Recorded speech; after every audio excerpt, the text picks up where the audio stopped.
Hey everyone, today on the Bullbuster Community, we're going to do a countdown of the top 5 land-based shark fishing baits. So we're going to start with number 5. Number 5 is the Jack Crevalle. What are the advantages of Jack Crevalle as a shark bait? Well, number 1, they're super easy to find. You have to go out and catch them, but they're going to hit pretty much any lure. They're super aggressive, and they live on the beach where you're going to be shark fishing. So that's number 5, Jack Crevalle. Number 4, Bonita. Bonita, you're not going to find most of the time on the beaches where you're fishing, but they are also super easy to find. The way that you get Bonita, you can either go on a boat and catch them, they're not too hard to catch, or you can go to one of the local charter boats. They usually have plenty of Bonita, especially the head boats. For some reason, people keep Bonita, but they don't eat Bonita.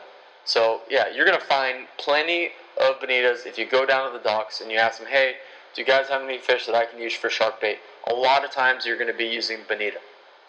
So yeah, that's number 4, the Bonita.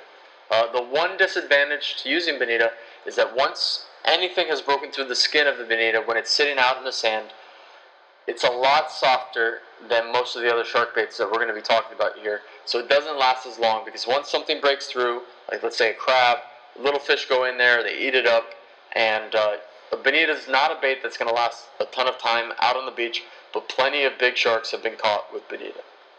So that brings us down to number 3, the Amberjack. The main reason that you're going to want to use Amberjack is because Amberjack is a big bait. This is a bait that's going to weed out the little sharks. So you're not going to be catching the 3-foot, 4-foot black tips that might have taken, your Bonita, especially when it got chewed up by all the little fish out there and the crabs. This Amberjack is big. It weeds out the little sharks, and you need to be an 8-foot plus shark to pick this bait up, to swim away with it, to get it all the way in your mouth, and it's in the shark's mouth. This is a good bait for big sharks. A lot of big bull sharks are being caught on this bait.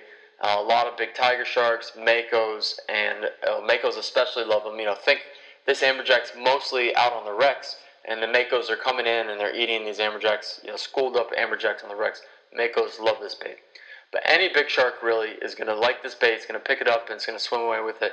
And when you hook up on an Amberjack, you know you have a nice shark. So that brings us down to number 2, the stingray.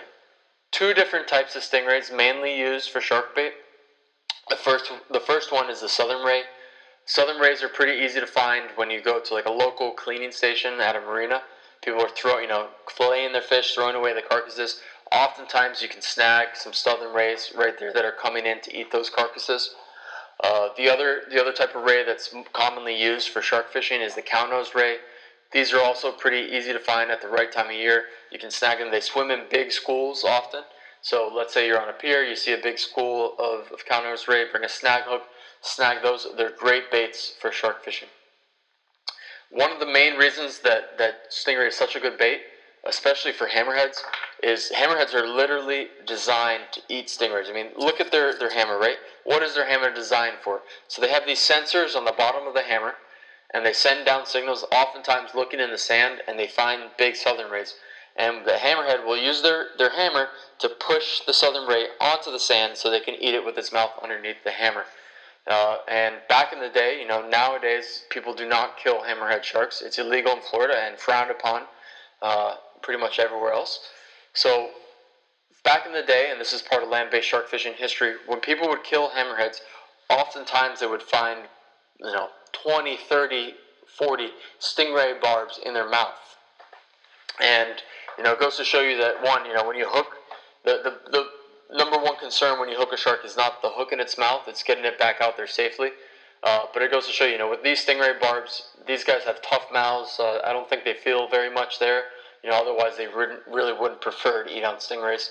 So this goes to show you, when you hook a hammerhead and when you're releasing it, the important part is to get that fish back out there fast. It's not about getting the hook out. These guys have tough mouths. So that's number 2, the stingray, one of my favorite shark fishing baits. So the number 1 shark fishing bait is barracuda. And think about it. The reason that the barracuda is, have you ever caught a barracuda? You have it in your hands, you smell your hands afterwards, there's that stench. Barracuda smells really, really, really bad. But the sharks love that smell. And if you put that bait out there, chances are your barracuda is not even going to be out there for 30 minutes, because the sharks are going to come in and they're going to eat up that barracuda. They love barracuda. So that's the #1 shark bait. So I hope you enjoyed this article on the Bullbuster community. There's a ton of resources on the Bullbuster community for shark fishing, for a number of other types of fishing. Our mission is to help you spend more time fishing. If you're watching this and you're just getting into land-based shark fishing, you should watch our video on getting started in the land-based shark fishing world, because this is a very important video that talks about the rules of land-based shark fishing and how to be a proper part of the land-based shark fishing community.